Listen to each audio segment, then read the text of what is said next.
Je suis moi-même, dans la vie, je suis quelqu'un de pudique, oui. Elle aurait pu tout garder. L'argent, les murs, la sécurité, le pouvoir. Mais un jour, Sylvie Vartan a fait exactement l'inverse. Et c'est là que commence la vraie histoire. En 2026, son nom résonne encore comme une évidence dans la mémoire collective française. Une voix, une silhouette, une époque entière, des millions de disques vendus, des salles combles, une adoration presque religieuse.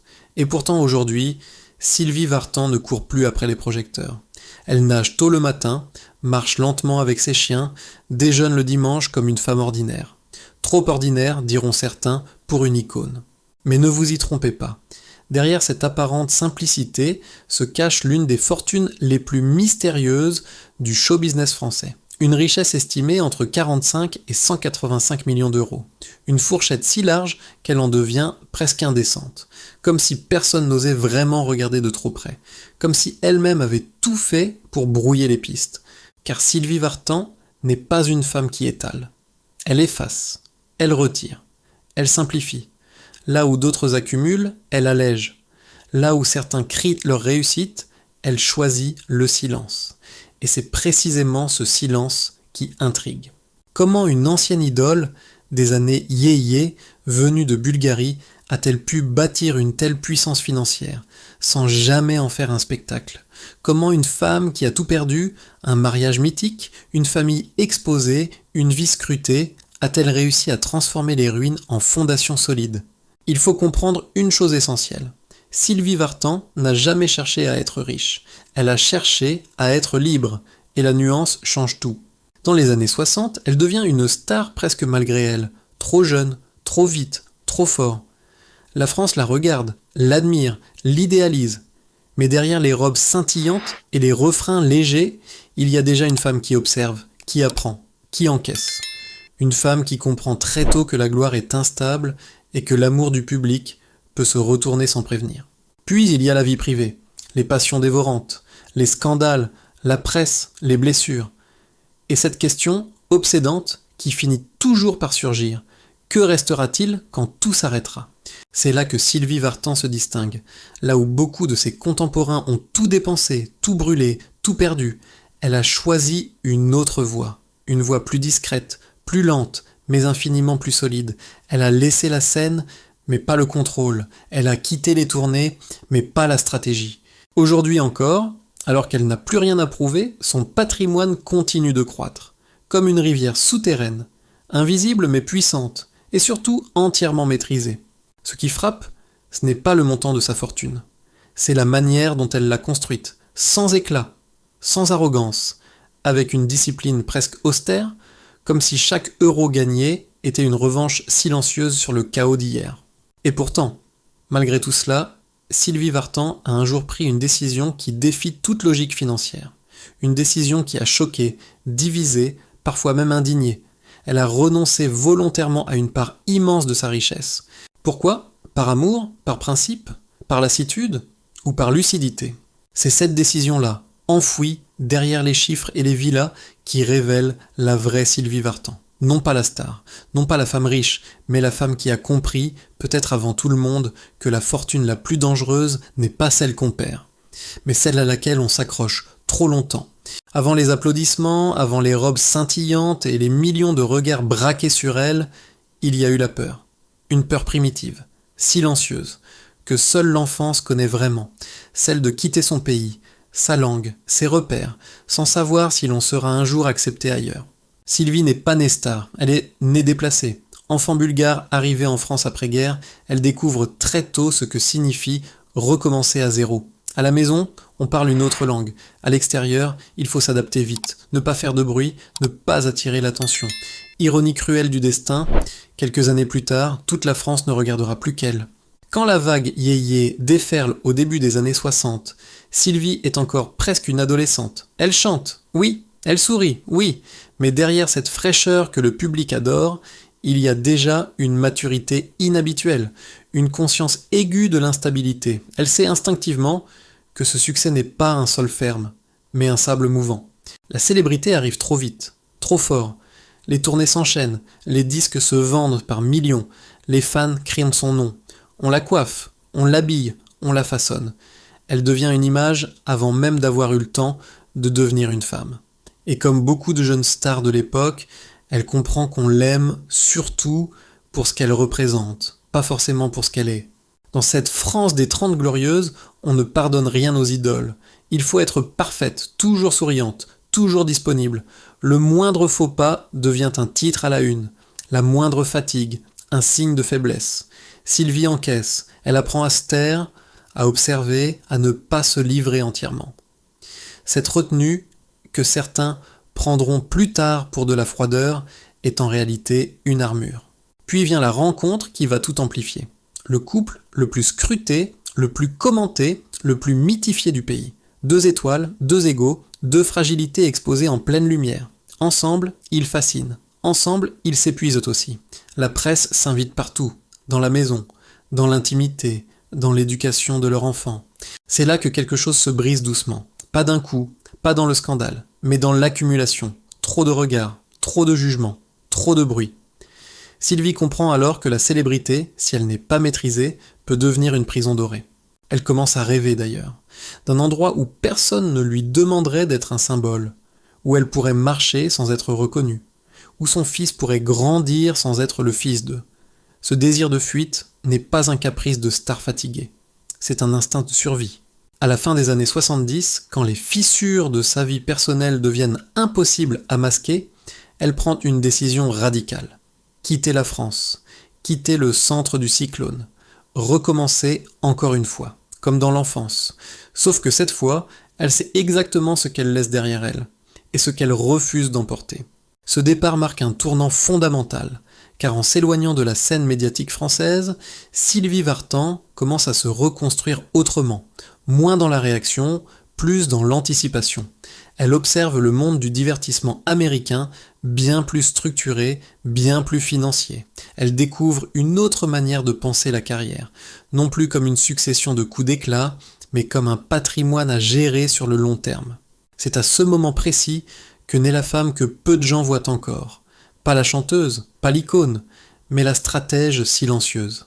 Celle qui comprend que la vraie sécurité ne vient ni des applaudissements, ni des couvertures de magazines, mais de ce que l'on construit loin des regards. Quand les lumières s'éteignent et que le rideau tombe, la plupart des artistes découvrent un silence brutal, un silence financier autant qu'émotionnel. Pour beaucoup, la fin des tournées marque aussi le début de l'angoisse. Comment vivre quand le public n'applaudit plus ? Pour Sylvie Vartan, ce moment n'a jamais été une fin, il a été une transformation. À la surprise générale, les années où elle apparaît moins sur scène ne sont pas les moins rentables. Bien au contraire. Alors que certains de ses contemporains s'accrochent désespérément à des concerts nostalgiques, Sylvie observe une réalité que peu comprennent encore. La musique ne meurt pas avec l'artiste. Elle se recycle, se transmet, se monétise autrement. Son catalogue est colossal. Plus de 50 albums, des dizaines de titres devenus intemporels, des chansons qui traversent les générations, réapparaissent à la radio, dans les films, dans les documentaires, puis, plus récemment, sur les plateformes numériques. Chaque écoute, chaque diffusion, chaque utilisation devient une goutte d'eau. Et à force de gouttes, c'est une rivière qui se forme. Ce qui frappe, c'est la patience. Là où beaucoup ont bradé leurs droits pour un chèque rapide, Sylvie a conservé l'essentiel. Elle a compris avant l'heure que la vraie richesse d'un artiste vieillissant n'est pas ce qu'il gagne aujourd'hui, mais ce qu'il touchera demain, après-demain, et même après sa disparition. Une vision presque froide, presque comptable, mais terriblement efficace. Dans les années 2000, quand l'industrie du disque traverse une crise historique, elle ne panique pas. Le CD s'effondre, elle attend. Le téléchargement illégal explose, elle s'adapte. Puis arrive le streaming, et avec lui, une renaissance inattendue. Des jeunes découvrent sa voix sans l'avoir jamais vue sur scène. Des playlists ressortent ses titres. Le passé devient soudainement moderne. Chaque année, sans lever le petit doigt, les droits d'auteur tombent. Radios, plateformes, licences internationales. À cela s'ajoutent les rééditions, les coffrets anniversaires, les captations de concerts remasterisées. Certaines années, ses revenus atteignent des sommets que même des artistes encore en activité lui envieraient. Une fortune construite sans bruit, sans sueur apparente, mais avec une redoutable cohérence. Et pourtant, ce flot d'argent n'a jamais modifié son rapport à la vie. Pas de yachts exposés, pas de bijoux brandis comme des trophées. Sylvie Vartan ne dépense pas pour prouver, elle dépense pour durer. Le confort, oui. L'excès, non. Chaque décision financière semble guidée par la même question silencieuse. Est-ce que cela m'apporte la paix ? C'est ici que son parcours devient presque dérangeant pour certains. Car il renverse une idée profondément ancrée, celle que l'artiste est condamné à brûler tout ce qu'il gagne dans sa jeunesse. Sylvie, elle, a refusé ce scénario. Elle a fait de sa carrière un actif, de sa voix un capital, de son image une ressource contrôlée. Mais cette maîtrise a un prix, celui de la distance, celui du retrait volontaire. À force de protéger son œuvre, elle s'est aussi protégée elle-même, parfois au point de se couper du tumulte du monde. Certains y voient de la froideur, d'autres une immense lucidité. Et au milieu de cette mécanique parfaitement huilée, une question persiste. Pourquoi accumuler autant si ce n'est pas pour jouir sans limite ? Pourquoi continuer à sécuriser, à optimiser, à structurer, quand on pourrait simplement profiter ? La réponse ne se trouve pas dans les chiffres. Elle se trouve dans un choix précis, presque intime, que Sylvie Vartan s'apprête à faire. Un choix qui prouve que, pour elle, l'argent n'a jamais été une fin, mais seulement un moyen. Il existe dans la vie des grandes fortunes des moments que l'on ne trouve dans aucun bilan comptable, des instants où l'argent cesse d'être une question de chiffres pour devenir une question de conscience. Pour Sylvie Vartan, ce moment arrive après la tempête, après l'amour, la gloire, la chute, après le divorce le plus commenté de France. Aux yeux du public, tout semblait pourtant clair.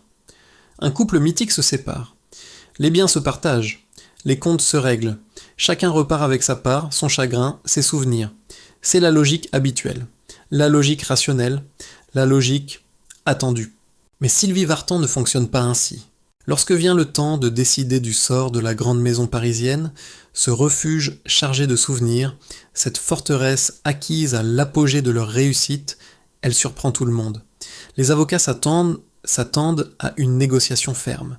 Les observateurs prédisent une bataille silencieuse. Après tout, la valeur du bien est déjà considérable, et l'avenir incertain.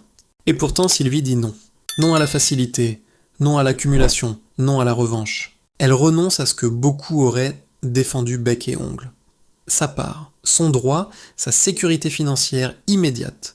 Elle choisit de transférer cette part à leur fils, un geste presque inconcevable dans un milieu où chaque mètre carré se monnaie, où chaque décision est pesée au centime près. Ce choix n'est ni impulsif, ni naïf. Il est profondément réfléchi. Sylvie sait exactement ce qu'elle fait. Elle sait combien vaut cette maison, elle sait combien elle vaudra demain. Elle sait aussi ce que représente un héritage, non pas en argent, mais en stabilité, en racines, en continuité. À ceux qui s'étonnent, elle répond simplement. Elle ne parle pas de sacrifice, elle parle de cohérence, de transmission. Comme si, après avoir vécu une vie sous les projecteurs, elle avait compris que la seule chose qui mérite vraiment d'être protégée, ce sont les liens invisibles. Cette décision choque. Certains la trouvent incompréhensible, d'autres y voient une manœuvre stratégique. Mais ceux qui connaissent Sylvie savent qu'il ne s'agit ni de calcul, ni de mise en scène, c'est un acte profondément maternel, presque archaïque. Donner avant de garder, sécuriser l'avenir de l'enfant avant le sien. Et paradoxalement, ce renoncement ne l'appauvrit pas, il la libère. Car à partir de ce moment, Sylvie Vartan cesse définitivement de se définir par ce qu'elle possède. Elle n'a plus besoin de prouver sa réussite par des murs ou des titres de propriété. Sa fortune est ailleurs, dans ce qu'elle a choisi de ne pas garder. Dans un monde obsédé par l'accumulation, ce geste devient presque subversif. Il renverse la hiérarchie des valeurs. Il rappelle que la richesse peut aussi être un acte de retrait, une manière de dire « je n'ai plus besoin de tout cela pour exister ». Cette décision marque un tournant intime. Elle referme un chapitre douloureux. Elle apaise une histoire trop exposée et surtout, elle prépare Sylvie à la suite. Une suite moins bruyante, plus intérieure, plus maîtrisée. car en se détachant de ce symbole matériel, elle se donne la possibilité de vivre autrement, de partager son temps entre deux continents, de choisir ses silences, de contrôler ce qui entre encore dans sa vie et ce qui en reste à l'extérieur. Il y a des fortunes qui s'expriment en mètres carrés, en voitures rares, en fêtes interminables. Et puis il y a celles qui se manifestent autrement, par le choix, par la distance, par la capacité à dire non. À ce stade de sa vie, Sylvie Vartan n'habite pas seulement des maisons, elle habite un équilibre. D'un côté Paris, derrière de hauts murs, dans l'une des enclaves les plus protégées de la capitale, une demeure chargée d'histoire. Ici, tout respire la mémoire. Les photos accumulées au fil des décennies, les lettres, les archives, les costumes rangés avec une précision presque muséale. Chaque pièce est un fragment de vie, une trace d'un passé que l'on ne peut ni effacer ni revivre. Sylvie y revient régulièrement, pas pour être vue, mais pour se retrouver. Le dimanche surtout, elle range, elle trie, elle classe. Du moins, elle essaie. Car très souvent, le programme dérape. Un déjeuner s'improvise, une conversation s'étire. Le temps file. Et finalement, les cartons restent fermés. Comme si certaines choses avaient besoin de rester en suspens. De l'autre côté de l'Atlantique, la Californie. Une villa blanche, baignée de lumière, nichée à l'abri des regards. Ici, pas de dorure tapageuse, pas de luxe agressif. Des lignes simples, des tons doux, une atmosphère presque monacale. C'est là que Sylvie vit vraiment.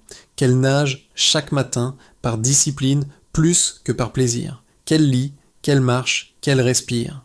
Cette maison américaine n'est pas un symbole de réussite. C'est un refuge, un endroit où elle n'est plus une icône française, mais une femme parmi d'autres, où personne ne lui demande d'être parfaite, où l'on ne l'interrompt pas pour un autographe, où la célébrité s'efface derrière le quotidien. Beaucoup s'imaginent qu'une telle vie doit être solitaire. Ils n'ont pas tort. Mais c'est une solitude choisie, une solitude douce, peuplée de gestes simples, de promenades avec ses chiens, de repas pris lentement, de silences qui ne pèsent pas. Après une vie passée sous le regard constant des autres, Sylvie Vartan a appris une chose essentielle. Le vrai luxe, ce n'est pas d'être entourée, c'est de pouvoir choisir quand l'être. Elle n'a jamais aimé les mondanités. Elle fuit les tapis rouges. Elle préfère les rues tranquilles aux limousines, aux vitres teintées. Ce retrait n'est pas une fuite, c'est une reconquête, celle de son temps, de son corps, de son esprit. Chaque journée est rythmée par une forme de discipline intérieure, héritée de la scène. Même sans concert, même sans public, elle continue à se lever tôt, à s'imposer des rituels. Comme si, sans cette structure, tout pouvait s'effondrer. Et pourtant, malgré cette apparente paix, le monde extérieur n'est jamais totalement absent. Les incendies qui ont frappé la Californie, les catastrophes, les drames, elle les regarde avec lucidité, avec inquiétude aussi. Elle sait que même les refuges peuvent en disparaître, que rien n'est jamais totalement acquis. C'est peut-être pour cela qu'elle reste si attachée à la simplicité. Parce qu'elle a vu trop de choses s'écrouler, des carrières, des amours, des certitudes. Elle sait que l'excès rend aveugle, tandis que la retenue permet de durer. À ce stade de sa vie, Sylvie Vartan ne cherche plus à conquérir, elle cherche à transmettre, pas seulement des biens, mais une manière d'être au monde, une élégance discrète, une forme de courage silencieux, celui de ralentir quand tout pousse à accélérer. À ce stade de la vie, les chiffres deviennent flous, les estimations varient, les fortunes montent et descendent au gré des marchés, des héritages, des décisions prises, loin des caméras. Qu'importe finalement que la richesse se situe à 45 ou à 185 millions d'euros. La question essentielle n'est plus là, elle ne l'a peut-être jamais été. Car lorsque l'on regarde le parcours dans son ensemble, une évidence s'impose. La véritable réussite n'a jamais résidé dans l'accumulation, mais dans la capacité à ne pas se perdre, à rester debout quand tant d'autres se sont brisés, à traverser les décennies sans devenir prisonnier de sa propre légende. Il y a eu la gloire, fulgurante, parfois étouffante. Il y a eu l'amour, passionnel, destructeur, inoubliable. Il y a eu les pertes, les renoncements, les silences. Et puis il y a eu ce lent travail, presque invisible, de reconstruction. Une vie réorganisée autour de l'essentiel. Le temps, la santé, la transmission, la paix intérieure. Ce qui frappe aujourd'hui, ce n'est pas le luxe, c'est la retenue. Une élégance qui ne cherche plus l'approbation, une sobriété choisie après l'excès imposé, une forme de sagesse née de l'expérience, pas des livres. Elle a compris ce que beaucoup apprennent trop tard. On peut tout posséder et ne rien maîtriser, ou posséder peu et tout contrôler. Dans ces maisons, rien n'est tapageur. Dans son quotidien, rien n'est ostentatoire. Le luxe est là, bien sûr, mais il est silencieux. Il se niche dans la liberté de dire non, dans la possibilité de s'éloigner, dans le privilège de ralentir quand le monde s'emballe, dans cette discipline intime qui maintient l'équilibre, même lorsque plus personne ne regarde.